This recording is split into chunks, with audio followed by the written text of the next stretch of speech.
اول حاجه هنملى الميه كده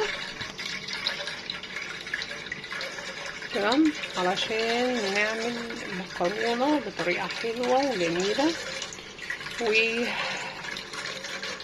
تبقى كويسه قوي. ده كده حمله الميه علشان اسلق المكرونه فيها.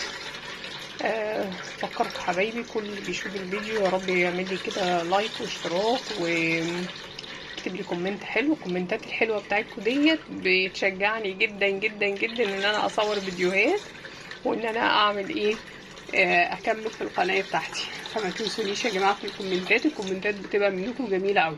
كفايه ميه كده هقفل واحطها على النار اهي. حطيتها على النار ابدا اولع بقى كده. بسم الله الرحمن الرحيم. هو هيقعد يعلق كده، مش عارفه ليه بيعلق كده. بسم الله الرحمن الرحيم. يلا يا عم يلا يا عم مستعجلين اهو.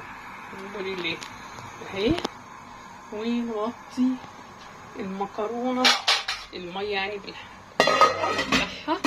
وعقبال ما المكرونه تغلي تعالوا بقى ايه نحضر الحاجات اللي انا عايزه اقول لكم. هعمل لكم المكرونه النهارده بطريقه حلوه قوي وجديده وطعمه، جربوها ان شاء الله. بصوا بقى هنا يا حبايبي، انا البتاعه دي اللي اكتشفتها في الخلاط دي اختراع، يعني عامله زي الكبه الصغيره.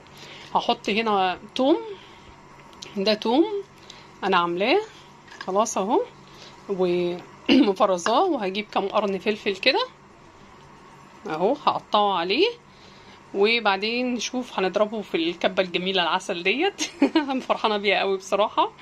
وبعد كده اقول لكم هنعمل ايه. بصوا بقى كده هبتدي ان انا ايه هضربها في الخلاط.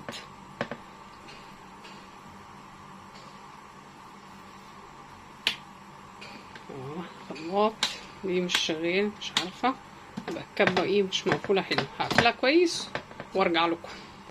هقفلها واضربها بالمره وارجع لكم.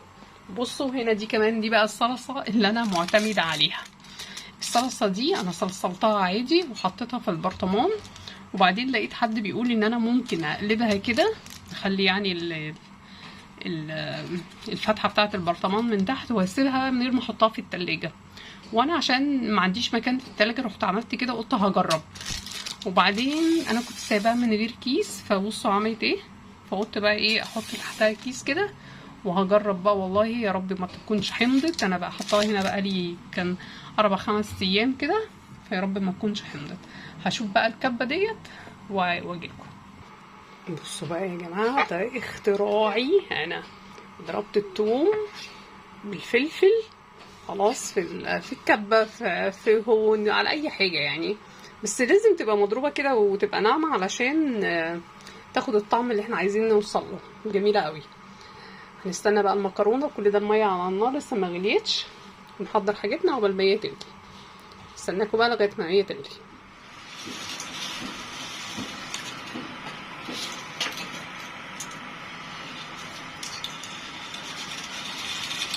الميه غليت اهي، وبقيت بقى ايه احط المكرونه.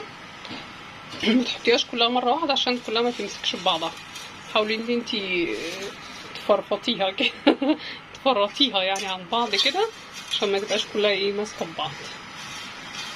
وانا يعني مش هكسرها، هما عندي بيحبوها طويله كده، هخليها طويله زي ما هي تمام اهي. واحط لها ملح، مش بحط لها زيت وهي بتستوي. ليه بقى؟ توفير للزيت بس مش اكتر والله يعني. لكن هي بصراحه انا بحب احط لها زيت، بيبقى طعمها حلو، تبقى مفرفطه كده اكتر. بس بقى توفيرا للزيت مش هنحط زيت.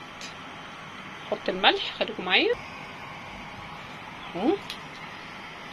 احط معلقه تاني، خليكم اهو. واسيبها بقى اقلبها دلوقتي اهو.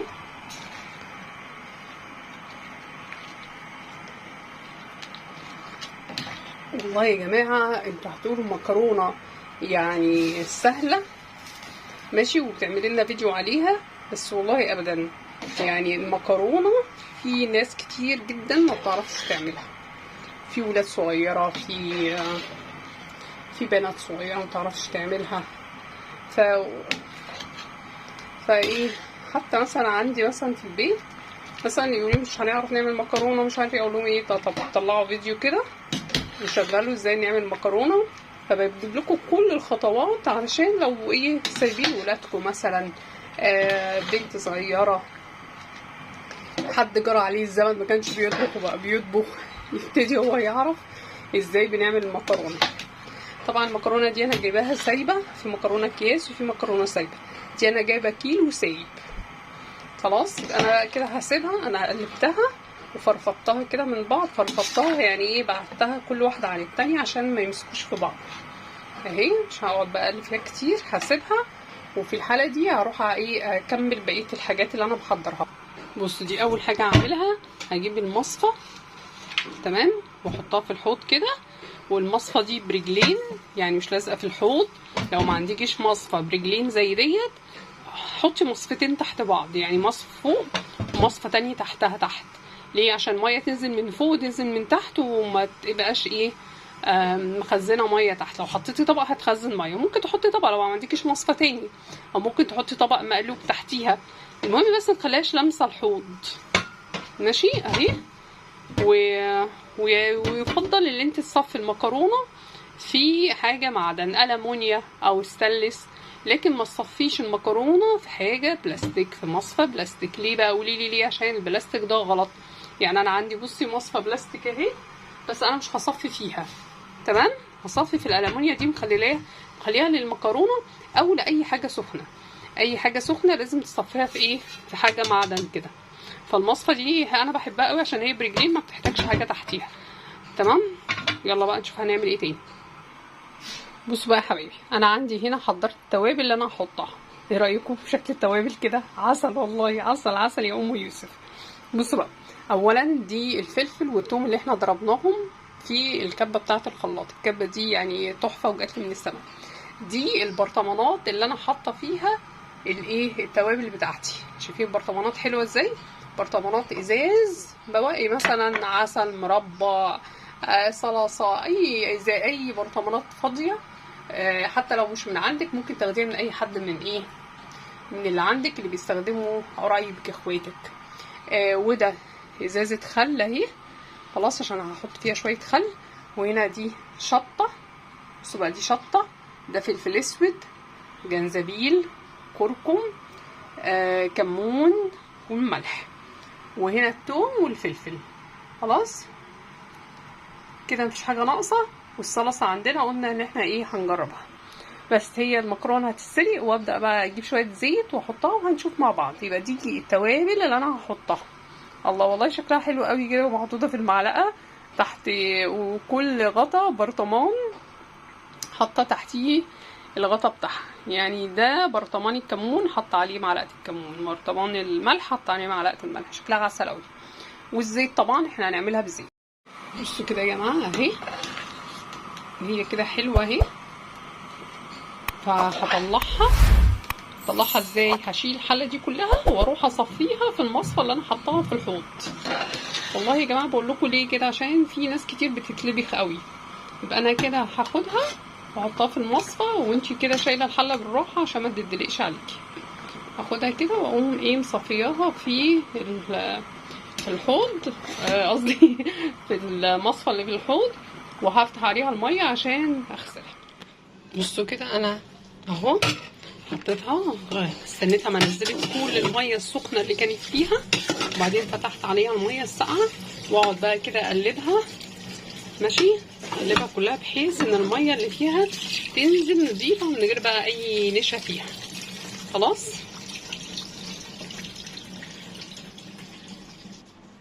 دي نفس الحله اللي انا كنت سلقه فيها المكرونه، هعمل فيها الايه التسبيكه بتاعتها.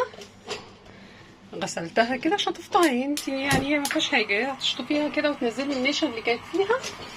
لو المكرونه بتاعتك فيها نشا تنزلي النشا وتشطفي الحله كده جميله اهي. وبعد كده ايه تعالوا نشوف هنعمل ايه. بص اول حاجه هحط كده شويه زيت حلوين اهو، وهحسب الكميه اللي انت حطاها كمان. ده زيت اهو بعد كده هجيب الصلصه، قلبي بيوجعني وانا رايحه اجيب الصلصه، لا يكون حمضت. ثانيه واحده، باركوا يا ولادي الصلصه حلوه اهي. هنزل بقى منها اهي، ممكن انزلها كلها كده. خدت برطمان الصلصه كله. باركولي باركولي ان هي ما حصلش فيها حاجه، كنت خايفه قوي لا تكون حمضت عشان حطها بره التلاجة. هبتدي بقى احط التوابل بتاعتي اللي انا وريتها لكم.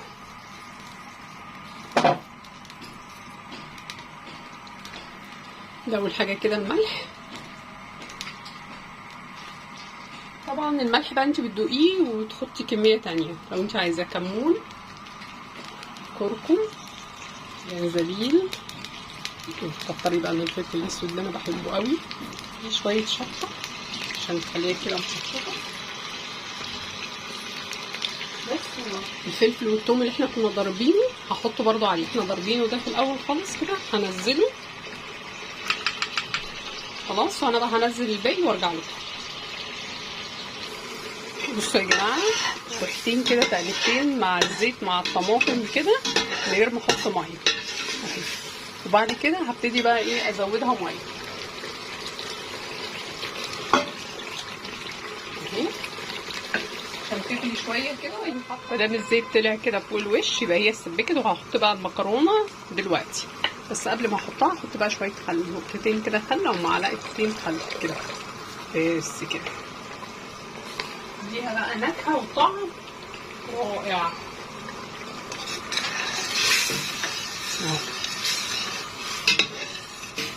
كده. اتسبكت اهي خلاص. هحط بقى المكرونه وقلبتها وسبتها تسخن شويه. بصوا تحت هتلاقي فيها صوص كده، انا بحب الصوص ده قوي.